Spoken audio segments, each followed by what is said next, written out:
Pramono Anung buka peluang gandeng ormas untuk kelola area publik di Jakarta.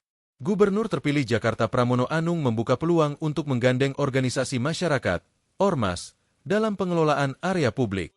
Peluang kerjasama tersebut, menurut dia, bisa menjadi salah satu upaya untuk mencegah ormas melakukan pungutan liar, pungli, dan meresahkan masyarakat.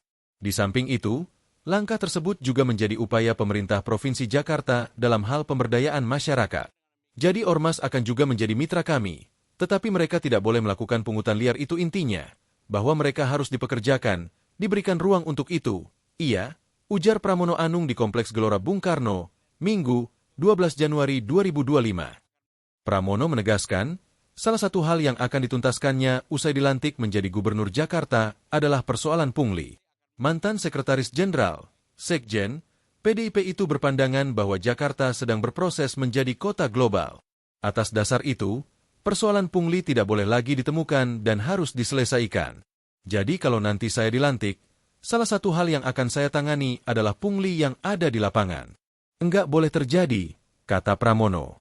Karena Jakarta sebagai kota global, salah satu hal yang harus diperbaiki adalah pungutan-pungutan liar seperti itu tidak boleh terjadi. Jadi saya akan, yang seperti itu tentunya kita akan tangani, imbuh dia. Pernyataan tersebut disampaikan Pramono menanggapi soal pungli terhadap pengunjung yang hendak membuat konten di Taman Literasi Marta Tiahahu, Blok M, Jakarta Selatan. Video yang menunjukkan dugaan pungli oleh seorang pria mengaku anggota ormas beredar di media sosial. Dalam video tersebut, terlihat sejumlah pengunjung yang hendak membuat konten sambil memakai atribut ditegur seorang oleh seorang laki-laki. Orang tersebut menanyakan apakah pengunjung tersebut sudah meminta izin untuk membuat konten di Taman Literasi Marta Tiahahu. Ini izin ke siapa? Izin ke siapa ini? Ucap pria tersebut dikutip Kompas.com dari video yang beredar. Hah? Enggak ada izin. Emang harus ada izinnya di sini?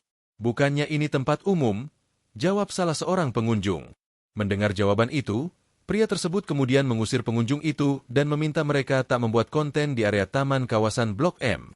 Iyalah, kalau nggak mau ada yang ngurusin ya di tengah jalan, enggak yang ngurus. Kalau kayak di taman, M Blok, harus ada izin, kata pria tersebut. Emang siapa yang ngurus? Sahut pengunjung. Pria tersebut lantas menyebutkan nama sebuah ormas. Download Tribun X sekarang. Menghadirkan lokal menjadi Indonesia.